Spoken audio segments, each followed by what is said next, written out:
Dr. Reza. Saudara-saudara, selamat sore.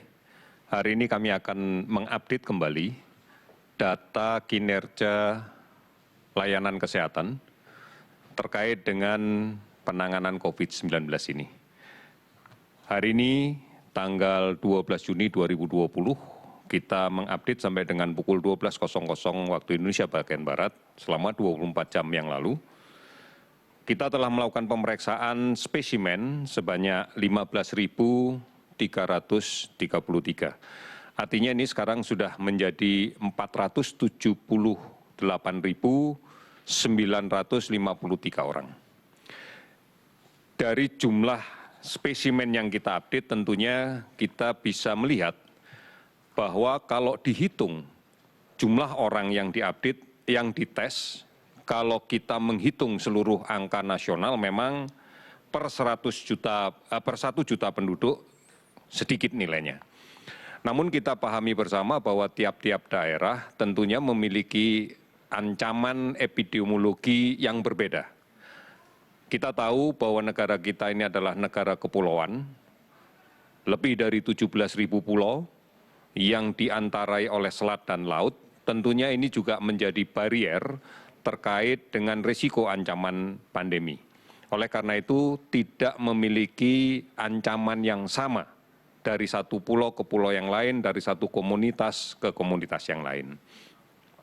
Kalau kemudian ini dibandingkan dengan negara lain, misalnya kita menghitung keseluruhan wilayah Korea misalnya, maka kita tahu Korea adalah negara daratan.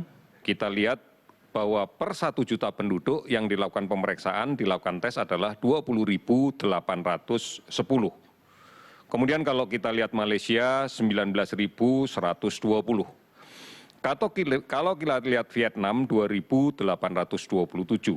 Namun jika kemudian angka ini kita analogikan dengan apa yang telah dilakukan oleh pemerintah daerah DKI, maka kita lihat bahwa per 1 juta penduduk di DKI, pemeriksaan sudah dilaksanakan sebanyak 17.954 orang.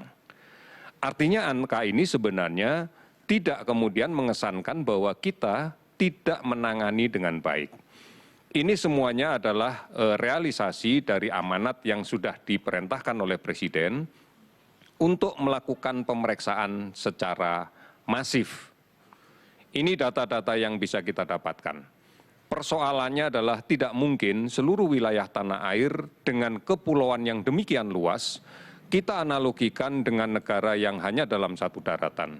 Dengan jumlah penduduk yang relatif sedikit dan dengan jumlah penduduk yang lebih sedikit dibanding dengan tanah air kita. Tetapi bagaimana kita menangani daerah dengan ancaman epidemi yang tinggi, kita sebenarnya sudah melakukan sesuatu yang sama dengan mereka. Kami akan terus menghitung potensi ancaman ini pada beberapa daerah yang memiliki karakteristik yang sama dengan DKI. Semisal Surabaya, Makassar, dan seterusnya. Ini adalah gambaran bahwa kita telah bersungguh-sungguh di dalam melaksanakan pemeriksaan ini. Dari data yang kita dapatkan pada pemeriksaan spesimen hari ini, kita dapatkan bahwa akumulasi kasus konfirmasi COVID-19 yang positif adalah sebanyak 1.111 orang, sehingga total menjadi 36.406 orang. Kalau kemudian kita lihat sebarannya, maka angka ini didominasi oleh penambahan kasus 1 di Provinsi Jawa Timur sebanyak 318 kasus, namun juga pada saat yang bersamaan melaporkan bahwa yang sembuh adalah 72 orang. Kemudian DKI Jakarta, 93 kasus baru dan 120 sembuh. Kemudian Sumatera Utara 88 kasus, belum ada laporan sembuh. Sulawesi Utara 65 kasus, belum ada laporan sembuh. Kalimantan Selatan 60 kasus dengan 15 sembuh. Kemudian ada 14 provinsi dengan kenaikan kasus di bawah 10. Bahkan 6 provinsi melaporkan tidak ada kenaikan sama sekali. Beberapa provinsi dengan kasus yang lebih banyak yang sembuh dibanding kasus positif, diantaranya Sulawesi Selatan. Hari ini melaporkan 58 kasus, namun dilaporkan juga 73 sembuh. Jawa Tengah 44 kasus baru, 50 sembuh. Kemudian Sumatera Selatan 33 kasus baru, 38 sembuh. Nusa Tenggara Barat 23 kasus, dilaporkan 72 kasus sembuh. Jawa Barat 19 kasus positif baru, 41 sembuh. Sumatera Barat 10 kasus baru, 15 sembuh. Kalimantan Timur 8 kasus baru, 11 sembuh. Ini adalah bukti bahwa memang sekarang persentase kesembuhan jauh lebih tinggi dibanding dengan kematian.